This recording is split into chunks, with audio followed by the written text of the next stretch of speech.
नमस्कार दोस्तों। आज की इस वीडियो में हम वास्तविक प्रतिबिंब, आभासी प्रतिबिंब, प्रकाश का परावर्तन, प्रकाश का अपवर्तन तथा अपवर्तनांक के बारे में जानेंगे। प्रारंभ में हम वास्तविक प्रतिबिंब एवं आभासी प्रतिबिंब से शुरुआत करते हैं। वास्तविक प्रतिबिंब एवं आभासी प्रतिबिंब, यदि परावर्तन या अपवर्तन के पश्चात प्रकाश किरणें वास्तव में किसी बिंदु पर मिलती हैं तो वास्तविक प्रतिबिंब बनता है, एवं यदि वे मिलती हुई प्रतीत होती हैं तो आभासी प्रतिबिंब बनता है। प्रकाश की जो किरणें होती हैं, यदि वह किसी बिंदु पर मिलती हैं तो वह वास्तविक प्रतिबिंब है, और यदि मिलती हुई प्रतीत होती है तो आभासी प्रतिबिंब कहलाएगा वह।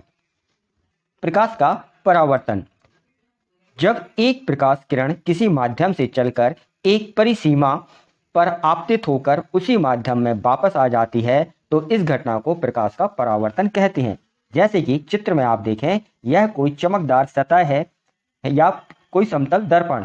अब जब कोई प्रकाश किरण इस पर टकराती है तब वह उसी दिशा में वापस लौट जाती है। इसे हम प्रकाश का परावर्तन कहते हैं। जो किरण आती हुई प्रतीत आती है उसे आपतित किरण कहते हैं, और जो किरण चमकदार सतह या दर्पण से टकराकर वापस उसी दिशा में लौट जाती है उसे परावर्तित किरण कहते हैं।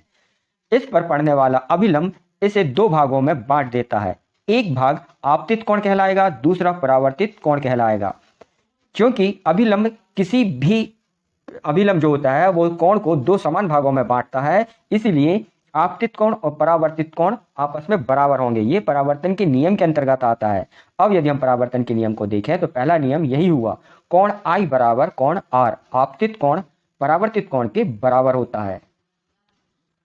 परावर्तन का दूसरा नियम है, परावर्तन के पश्चात प्रकाश का वेग, तरंगदैर्घ्य और आवृत्ति अपरिवर्तित रहते हैं, जबकि तीव्रता घटती है।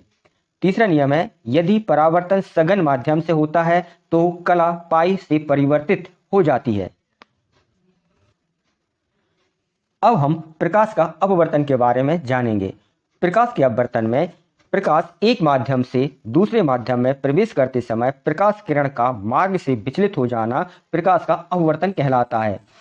प्रकाश के अपवर्तन में जब कोई प्रकाश की किरण एक माध्यम से दूसरे माध्यम में प्रवेश करती है तो वह क्या होती है, अपने निश्चित मार्ग से विचलित हो जाती है, अपने मार्ग से हट जाती है। अब जैसे परावर्तन के नियम जो होते हैं उसमें हमने एक समतल कांच लिया था या कोई चमकदार सतह ली थी। प्रकाश का अपवर्तन के नियम में हम कांच का एक आयताकार गुटका लेते हैं, या गुटका टुकड़ा लेते हैं। जब कोई प्रकाश की किरण इसमें से गुजरती है तो वह क्या होती है, अपने मार्ग से विचलित होती है। इस प्रकाश की किरण को वास्तव में ऐसे सीधे आना था, लेकिन यह क्या हो गई, मुड़ गई। तब इस तरह के परावर्तन क्या कहलाएंगे, प्रकाश का अपवर्तन कहलाएगा। ये परावर्तन नहीं अपवर्तन कहलाएगा। के अपवर्तन के नियम, पहला नियम है, जब प्रकाश एक माध्यम से दूसरे माध्यम में जाता है तो प्रकाश का अपवर्तन होता है, क्योंकि दो भिन्न भिन्न माध्यमों में प्रकाश की चाल भी भिन्न भिन्न होती है। हर एक माध्यम के लिए प्रकाश की चाल अलग अलग होगी।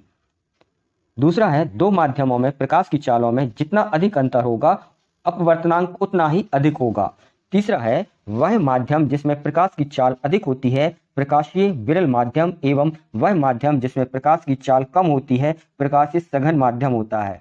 चौथा नियम है, जब प्रकाश की किरण विरल माध्यम से सघन माध्यम में जाती है तो अभिलंब की ओर झुक जाती है। जब कोई प्रकाश की किरण होती है, जब वह विरल माध्यम से सघन माध्यम में, यह जो प्रकाश की किरण है यह किसी विरल माध्यम से सघन माध्यम की तरफ आ रही है, तब यह क्या होगी, प्रकाश की किरण अभिलंब की ओर झुक जाएगी।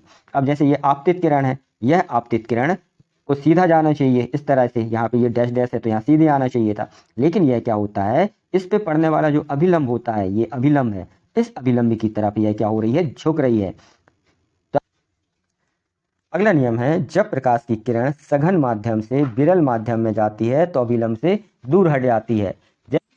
अपवर्तनांक माध्यम का वह गुण है जो माध्यम में प्रकाश की चाल निर्धारित करता है। दूसरा, यह एक अदिश एवं विमाहीन राशि है।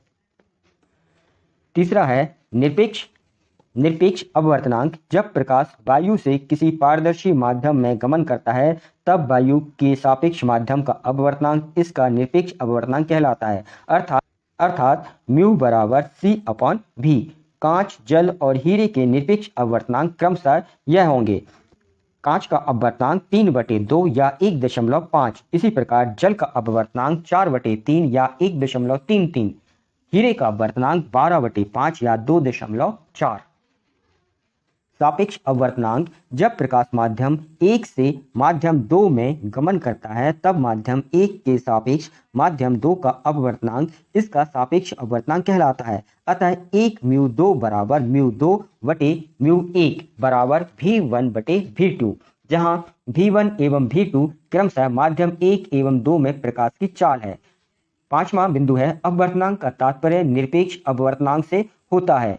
छठवां बिंदु है निरपेक्ष अपवर्तनांक का न्यूनतम मान 1 होता है। वायु के लिए इसका मान लगभग 1 या बराबर एवं सर्वांग सम है 1.003 होता है। सातवां बिंदु है काशी समीकरण म्यू बराबर a plus B upon lambda square plus C upon lambda के ऊपर 4 की घात प्लस डैश डैश। आठवां बिंदु है यदि कोई प्रकाश किरण माध्यम 1 से माध्यम 2 में जाती है तब म्यू बराबर μ2 अपॉन μ1 बराबर λ1 अपॉन λ2 बराबर V1 बटे V2।